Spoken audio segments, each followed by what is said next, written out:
All right, so let's jump right in. Sometime around the turn of the millennium, something really strange happened in music production. We finally got the technology to make recordings that were absolutely flawless. Perfect. And what did we do? As soon as we got it, culture pretty much immediately started to reject it. Today, we're going to dig into that revolt. And this is really the heart of the matter, isn't it? As our tools got better and better at wiping out every little mistake, every off-key note, every bit of background noise, a lot of us, artists and listeners, started to feel like something really important was being lost in the process. So what was going on? Why did we suddenly start craving the very flaws we had just figured out how to erase? So, to understand this rebellion, you first have to meet well, let's call it the villain of our story, clinical perfection.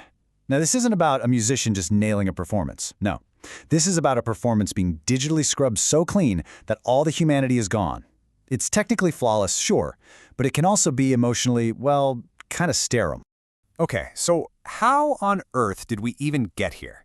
Well, it all started with this incredible promise. The promise of having absolute, total control over sound, all thanks to a whole new world of digital tools. The main character here was the digital audio workstation, or as everyone just calls it, the DAW. All of a sudden, producers weren't limited by the length of a physical tape anymore. They had this infinite digital canvas to play on. They could bend and shape sound in ways that were just science fiction a few years earlier, editing everything with surgical precision.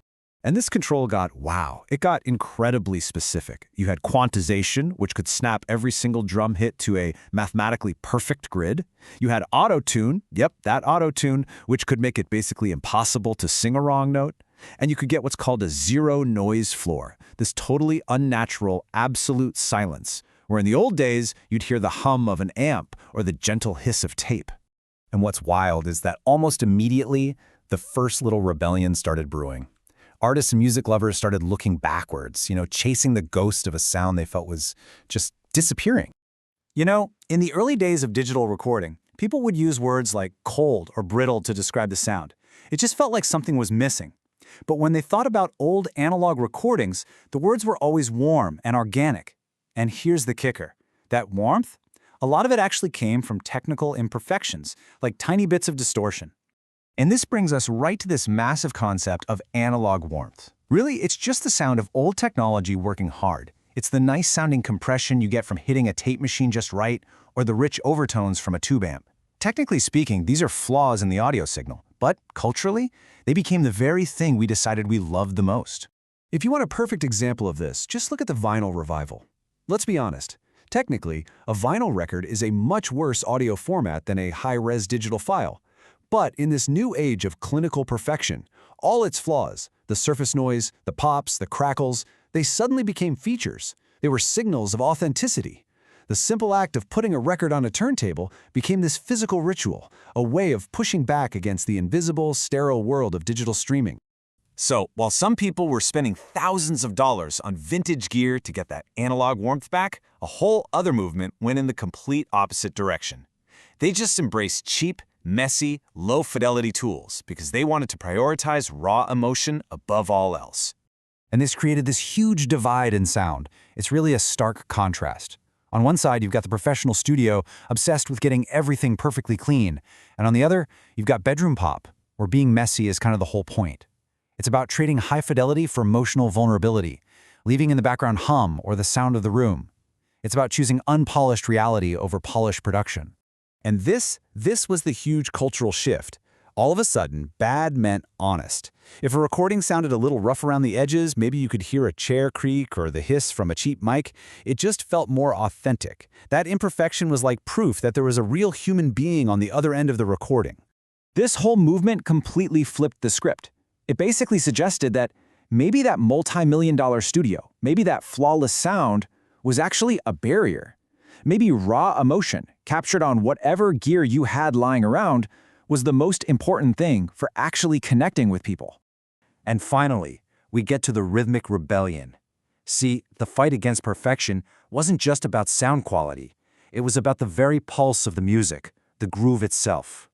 See, the problem with locking every single sound to a perfect digital grid is that it can feel, well, robotic. Real human drummers, they rush a little, they drag a little, they push and pull against the beat.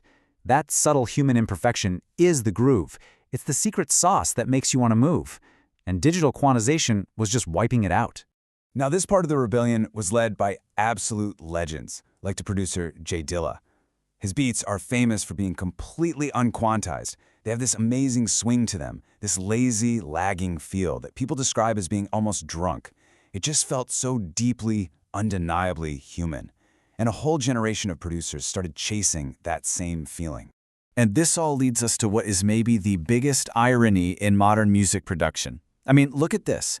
Producers today will often use these perfect digital tools to meticulously, get this, recreate the feeling of human mistakes. They'll record a perfect drum loop and then spend hours manually nudging every single hit slightly off the grid, just to make it sound less perfect, to make it sound more human. So after all these different rebellions, where we ended up? We definitely haven't thrown away our amazing digital tools. Nope. Instead, we've landed in this really fascinating new hybrid era. And this is really the bottom line. The goal today isn't to erase flaws anymore. The new goal is to craft them with total intention. We use plugins to add the sound of tape hiss to a crystal clear digital recording. We use software to make a perfect vocal take sound just a little bit more raw. We use the grid to help us move notes off the grid. And all of this leaves us with one last kind of mind-bending thought. We spent decades trying to eliminate all the noise, the hiss, the distortion, the mistakes, all the things that made our old technology imperfect. We just wanted a clean signal. But what we found out was that those very imperfections, they were often the most important part of the message. The noise, it turns out, was the signal all along.